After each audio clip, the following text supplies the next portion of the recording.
une jeune infirmière en plein dîner romantique de la Saint-Valentin pratique la réanimation sur un sans-abri victime d'une crise cardiaque, même si son petit ami a menacé de la quitter. Mary Norton était enthousiaste. Son petit ami Jordan l'a invitée à un dîner romantique pour la Saint-Valentin, et elle était certaine qu'il allait faire sa demande. Elle portait sa petite robe noire préférée et d'élégants talons hauts, loin des chaussures platées de la blouse qu'elle portait au travail. Mary était amoureuse de Jordan et elle pensait que c'était peut-être le début de la meilleure nuit de sa vie. Elle n'aurait jamais imaginé que tout allait déraper. Jordan est venu la chercher à 8 h du soir dans une limousine et ils se sont rendus au centre-ville. Elle est ravie lorsqu'ils se sont arrêtés devant le plus haut bâtiment de la ville, au sommet duquel se trouve un restaurant réputé. Mary a sursauté. « Jordan, le top hat ? Vraiment ? Le meilleur pour ma chérie », dit Jordan en souriant et en aidant Mary à sortir de la limousine. Le chauffeur s'est éloigné du trottoir, puis Mary a vu un mouvement étrange du coin de l'œil. Elle tourna la tête et vit un homme appuyé contre le mur.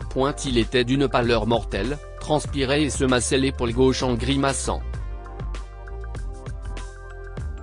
Mary se dirigea immédiatement vers lui. « Monsieur, vous allez bien ?» demanda-t-elle. L'homme, qui portait des vêtements en lambeaux, ouvrit des yeux bleus vifs et fit un effort pour sourire. « Je vais bien, merci », répondit-il et Mary fut surprise par sa belle voix et son accent cultivé.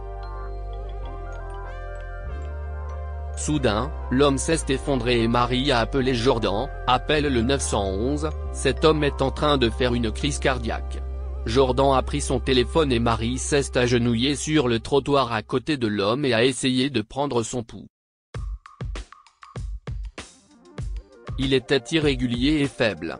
Mary a alors commencé les compressions thoraciques. « Ils sont en route », dit Jordan à Mary lorsqu'il a raccroché le téléphone. Puis il fronça les sourcils en voyant Mary basculer la tête de l'homme en arrière pour dégager les voies respiratoires. « Mary, tu ne vas pas mettre ta bouche sur cet homme. » Mary leva les yeux vers lui. « Que puis-je faire d'autre, Jordan ? Il ne reçoit pas assez d'oxygène. Si tu fais du bouche à ce clochard, je ne t'embrasserai plus jamais, » hurla-t-il. « Ce sera fini entre nous. Alors je suppose que si c'est fini pour nous, » déclara Mary à voix basse. Et sans plus attendre, elle a commencé à faire du bouche à bouche sur l'homme inconscient. Jordan resta là quelques minutes, puis avec un cri d'indignation, il tourna le dos et s'éloigna. Mary a alterné les compressions thoraciques et le bouche à bouche jusqu'à l'arrivée de l'ambulance, puis elle est retournée à l'hôpital avec le sans-abri. À un moment donné, il a ouvert les yeux et lui a souri. Il a murmuré « Ange ». Et Mary lui a tenu la main. Une fois arrivé à l'hôpital, là où Mary travaillait, les médecins ont rapidement emmené l'homme tandis que Mary se tenait dans le hall d'entrée dans sa robe noire et ses talons hauts. « Joyeuse Saint-Valentin à moi », dit-elle d'un ton dépité. C'est alors qu'un des administrateurs est venu la voir et lui a posé des questions sur l'homme. Qui était-il? Avait-il une assurance? Mary a expliqué qu'elle ne savait rien. Peut-être l'homme avait-il une pièce d'identité dans son portefeuille? Mary a récupéré le portefeuille de l'homme dans ses vêtements jetés. Il s'appelait Jake Burlington et avait un numéro de téléphone avec la mention maman dans son portefeuille. Mary a appelé le numéro. « Allô ?» dit une voix fraîche et féminine. « Bonsoir », dit Mary. « Êtes-vous une parente de Jake Burlington ? » Jake ? s'étonna la femme. Jake est mon fils. Où est-il? Que s'est-il passé? Je suis désolé, Madame Burlington, dit Marie.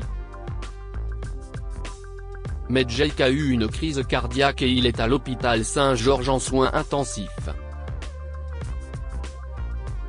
S'il vous plaît, déclara la femme. Attendez-moi, je serai là dans une demi-heure. Une demi-heure plus tard, une grande femme élégante d'une soixantaine d'années s'est précipitée dans le hall de l'hôpital et s'est présentée à la réception. Je suis la mère de Jake Burlington, déclara-t-elle. Comment va mon fils? Marie se rapprocha de Madame Burlington. Madame Burlington? Je suis l'infirmière qui a accompagné votre fils à l'hôpital. Vraiment? Demanda Madame Burlington. Vous êtes son amie? Marie sourit. J'allais dîner quand j'ai vu votre fils faire une crise cardiaque dans la rue, alors je lui ai fait un massage cardiaque. Madame Burlington a pris la main de Marie. Merci, et merci de lui avoir sauvé la vie. Est alors que le médecin est arrivé et leur a dit que Jake était conscient et qu'elle pouvait le voir pendant 1 minute. Jake était très pâle et sous perfusion, mais il a offert à Marie un sourire radieux. Il a murmuré une gueule, puis il a vu sa mère. Jake, sanglota Madame Burlington. Oh, mon chéri, pardonne-moi. Tu me manques tellement. Je sais que j'ai eu tort. Mais Jake secoua la tête, prit la main de sa mère et l'embrassa. Puis il ferma les yeux et s'endormit. Les deux femmes sortirent de la chambre et Marie passa son bras autour des épaules de Madame Burlington. J'ai mis mon fils à la porte il y a 10 ans parce qu'il refusait de reprendre l'entreprise familiale. Il voulait être artiste. Je pensais qu'il changerait Davis et reviendrait en rampant, mais il ne l'a jamais fait. J'ai vu quelques critiques de son travail, et elles étaient fabuleuses, mais il semble qu'il se bat toujours. Le médecin a expliqué à Madame Burlington que Jake souffrait d'une malnutrition de longue durée qui avait provoqué la crise cardiaque.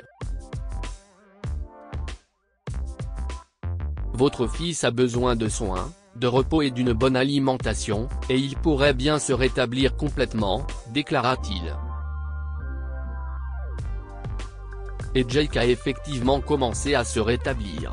Marie s'est retrouvée à passer dans sa chambre plusieurs fois dans la journée pour prendre de ses nouvelles et voir ce merveilleux sourire qui illuminait ses yeux bleus lorsqu'il la voyait. Lorsque Jake fut prêt à rentrer chez lui, il dit à Marie qu'il était amoureux d'elle. Marie devait admettre qu'elle était également tombée amoureuse de l'artiste en difficulté. Quelques jours après la sortie de Jake, Marie fut stupéfaite lorsque son directeur de banque l'appela pour lui annoncer qu'elle avait reçu un dépôt substantiel. Lorsqu'elle a interrogé Madame Burlington, celle-ci lui a dit qu'elle voulait la remercier pour tous ses soins et pour l'attention qu'elle avait portée à son fils. Jake est retourné vivre chez sa mère, qui lui a promis de respecter ses décisions. Peu après, Madame Burlington a financé une exposition des peintures de son fils dans une grande galerie d'art et, à la fin de la soirée, Jake était devenu une star. Il pouvait désormais s'acheter un studio et demanda à Marie de l'épouser.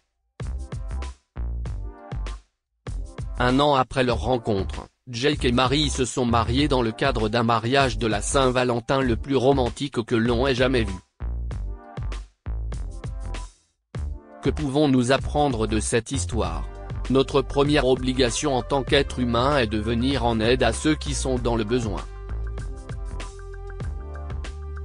Le premier réflexe de Marie a été d'aider, tandis que Jordan a été dégoûté par le fait que l'homme malade était sans abri.